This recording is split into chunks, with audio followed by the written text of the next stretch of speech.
안녕하십니까. 부동산을 잘하는 아빠 부자라빠입니다. 오늘은 부자라빠의 상속 공부하기 9번째 시간입니다.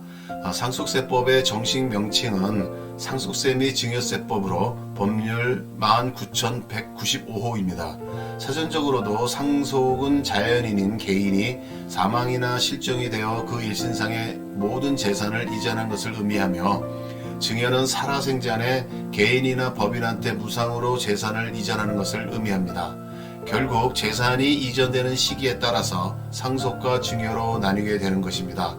현실적으로도 상속 전에 증여가 발생하는 경우가 많은데, 이는 상속세를 줄이고자 하는 노력으로 보면 될 것이고, 물론 이러한 경우에 세법에서는 상속세로 합산해서 정산하는 방식으로 편법을 방지하고자 하고 있습니다.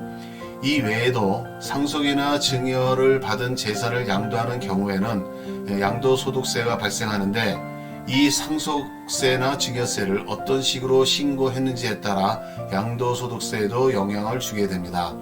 그러므로 상속과 증여를 함께 고려하고, 또한 세금적인 측면에서 상속세와 증여세 그리고 양도소득세를 함께 같이 보는 것이 바람직할 것입니다.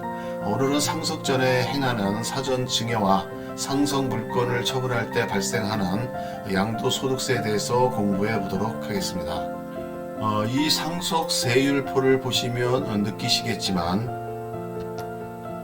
사실 우리나라의 상속세는 누진과세로 되어 있고 세율이 높은 편입니다.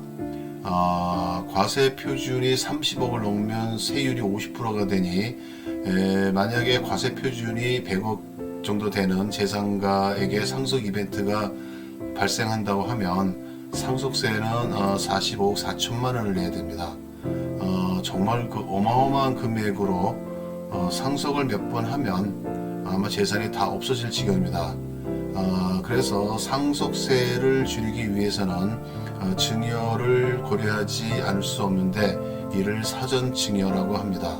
그런데 사전 증여는 상속 재산의 금액 수준에 따라 달리 행동하는 것이 효율적입니다. 만약 상속 재산 가액이 10억 원 미만이라면 우리가 앞에서 공부하는 상속 공제에 의할 경우 피상속인의 배우자가 생존하고 있는 한 현행 세법 하에서는 상속세가 원칙적으로 과세되지 않습니다. 그러므로 상속재산이 10억 미만이라면 상속세를 피하기 위해서 사전 증여를 하는 것은 헛된 일이고, 오히려 애꿎은 증여세만 내고 거기에 취득세까지 내야 합니다. 그리고 상속재산이 10억 이상 20억 미만이 될 때에는 나름 열심히 노력하면 상속세에 대해서 효율적으로 대응이 가능합니다.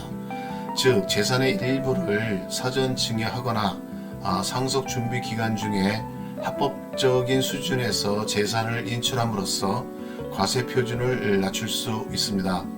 현행 상속세법에서는 상속 개시 전 2년 내에 인출 또는 처분한 금액이 1년 이내 2억 원, 2년 이내 5억 원을 초과한다면 상속재산으로 추정하게 되며, 상속인들이 사용처를 입증하지 못하면 상속세를 과세하게 됩니다. 그런데 이를 뒤집어 보면 1년 이내 2억 원과 2년 이내 5억 원보다 적은 금액이면 상속재산으로 추정을 안 할 수도 있다는 얘기가 되게 됩니다. 또한 상속인의 사망 2년 전에 인출 금액에 대해서는 과세관청이 입증을 해야 합니다. 예를 들어 피상속인이 사망 5년 전에 부동산을 매각한 자금이 현금으로 통장에서 인출되어 흔적 없이 사라졌다면 과세관청이 상속인들의 계좌 흐름을 조사하여 사전 증여 여부를 입증해야 합니다. 또한 배우자 상속 공제를 활용하거나 동거주택 상속 공제 등을 활용할 수도 있습니다. 이렇게 적극적인 노력을 경주하면 상속세에 대해서 잘 방어하여 절세가 가능할 것입니다. 문제는 이 상속재산이 20억 원을 초과하는 경우입니다. 이러면 상속에 대해서 미리미리 준비를 하여서 사전 증여와 재산의 리모델링을 할 필요가 있습니다. 다시 말해서 재산이 많다면 10년, 20년, 30년 이상을 내다보고 전략적으로 계획을 세워야 할 것입니다. 일단 상속 개시가 되면 10년 내 증여도 상속재산으로 포함이 되므로 역으로 상속 이벤트가 10년 이후에 발생한다고 해도 증여는 사전에 미리미리 해야 한다는 것을 의미하게 됩니다. 증여세를 일부 내더라도 상속재산에 포함되어 누진과세되는 것보다 유리할 것입니다. 거기에 부담부 증여 방식을 활용을 하면 최소한의 세금만을 부담하고 미리 상속을 하는 효과를 볼 수도 있는 것입니다. 그리고 물려줄 재산이 부동산이라면 미리미리 하는 것이 상속 측면에서 거의 유리할 것입니다. 아무래도 실물자산은 인플레이션을 고려하면 지속적으로 상승할 가능성이 높고, 그래서 평가 금액이 미래에는 더 높아지게 될 확률이 높습니다. 그렇게 되면 상속세도 더 많이 내게 될 확률이 높아지게 되는 것입니다.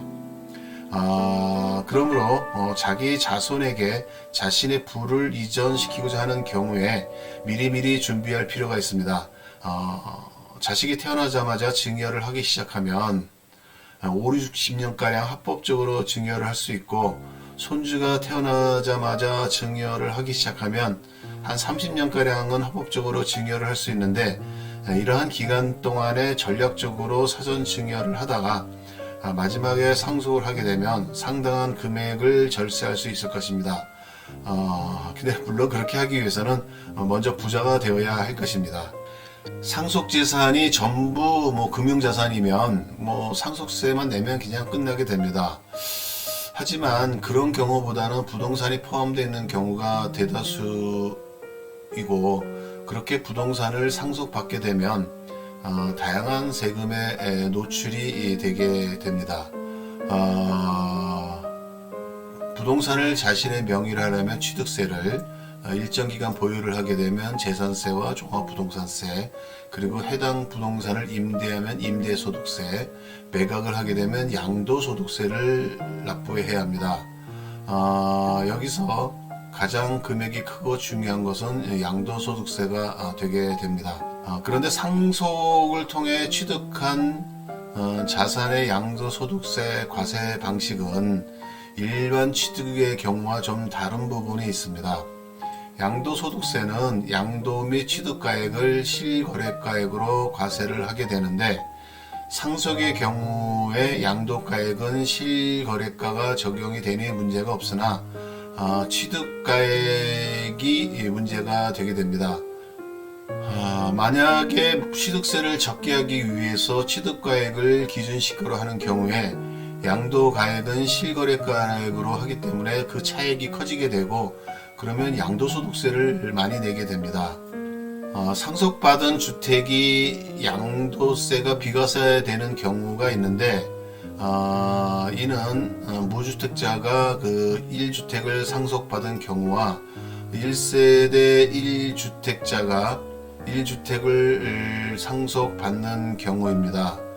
무주택자가 상속을 받은 경우 피상속인과 상속인이 동일 세대원이라면 피상속인의 보유기간을 통산하여 보유기간을 따져 비과세하며, 동일 세대원이 아닌 경우에는 상속받은 날로부터 2년 이상 보유를 해야 비과세가 됩니다.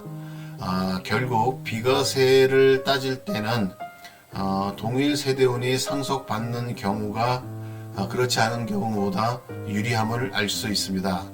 1세대 1주택자가 1주택을 상속받은 경우 상속주택이 아닌 주택을 먼저 양도하면 비과세를 적용받을 수 있습니다. 다시 말해 상속으로 인해 일시적 2주택이 되면 처분 순서에 따라 세금 관계가 달라지게 됩니다. 상속주택을 먼저 양도하는 경우에는 양도소득세가 과세되고, 일반 주택을 먼저 양도하는 경우에는 2년 보유의 비과세 요건을 갖출 경우에 비과세를 받을 수 있습니다. 단 동일 세대원이 상속을 받아 2주택이 된 경우에는 비과세를 적용하지 않습니다.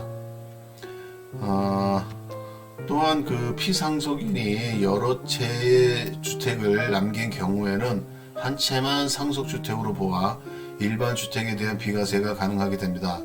여기서 상속주택은 피상속인의 보유기간이 가장 긴 것으로 하고 보유기간이 같으면 거주기간, 피상속인이 상속다 시 거수한 주택 등을 가지고 판정을 하게 됩니다. 1세대 2주택 보유자가 상속을 받아 3주택자가 되는 경우에도 양도소득세에 대해서 유의를 해야 합니다. 마찬가지로 상속주택을 먼저 양도하는 경우에는 양도소득세가 과세되며 과세 방식은 일반과세 또는 중과세가 적용될 수 있습니다. 일반 주택을 먼저 양도하는 경우는 일반 주택과 상속주택이 있는 상황에서 새로운 주택을 사면 새로운 주택을 산 날로부터 1 내지 3년 내에 양도할 경우 비과세를 적용받을 수 있습니다. 현실에서는 통상 상속인이 혼자인 경우는 좀 드물고 오히려 공동상속인의 경우가 현실적으로 많습니다. 그러므로 주택을 공동으로 상속받는 경우가 발생하게 되는데 이때는 상속 지분이 가장 큰 상속인의 것으로 합니다. 만약 지분이 같으면 당해 주택에 거주한 자, 연장자 순으로 합니다. 이렇게 해서 상속받은 자가 일반 주택을 한 채 더 보유하고 있는 상태에서는 일반 주택을 먼저 양도하면 비과세가 됩니다.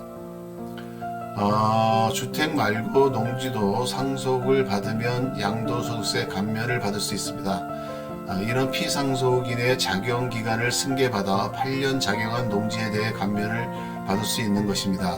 그런데 상속 개시일 후 3년 내에 양도하면 상속인의 작용 없이도 양도소득세 감면이 가능하지만 3년 후에 양도를 하면 상속인이 1년 이상 제천 작용을 해야 상속인의 제천 작용 기간을 승계받을 수 있습니다. 오늘은 상속과 관련하여 사전 증여 및 양도소득세에 대해서 좀 간단히 알아봤습니다. 증여는 상속과 따로 또 같이 움직이는 영역입니다. 증여와 상속을 장기적 훈련에 의해서 적절하게 사전 진행을 해서 상속 개시가 되는 경우 과도한 상속세를 면할 수 있습니다. 특히나 상속세와 증여세는 누진세율을 적용하므로 최대한 일찍 오랜 기간을 통해 과세 표준을 낮춰야 합니다. 또한 상속 재산은 현금 외에도 부동산으로 상속하는 경우가 많으므로 각종 세금과 연관되어서 생각해야 합니다. 특히나 취득세와 양도소득세 관계는 정말 복합적으로 잘 파악해야 할 것입니다. 다시 한번 말씀드리지만 상속 재산이 10억 미만이면 특별히 고민할 필요는 없습니다. 하지만 상속 재산이 많다면 이 부분은 정말 고민도 많이 하고 전문가의 도움도 받아야 합니다. 탈세하는 것은 불법이지만 절세는 불법이 아닌 것입니다. 그런데 상속 재산이 많으면 그 절세하는 금액 수준이 이게 장난이 아닙니다. 이럴 때는 어설프게 하는 것이 아니고 세무사를 정식으로 활용하는 것이 좋을 것입니다. 물론 세무사를 활용하는 것도 어느 정도 세법에 대해서는 알아야 합니다. 아는 것이 힘이고 아는 것이 돈이기 때문입니다. 다음 시간에는 상속의 사례에 대해서 좀 공부를 해보고자 합니다. 계속 관심 갖고 구독해 주시기 바랍니다. 그리고 구독 신청을 하시면 새롭게 동영상을 업로딩할 때 바로 알려드리니 따끈따끈한 동영상을 보실 수 있습니다.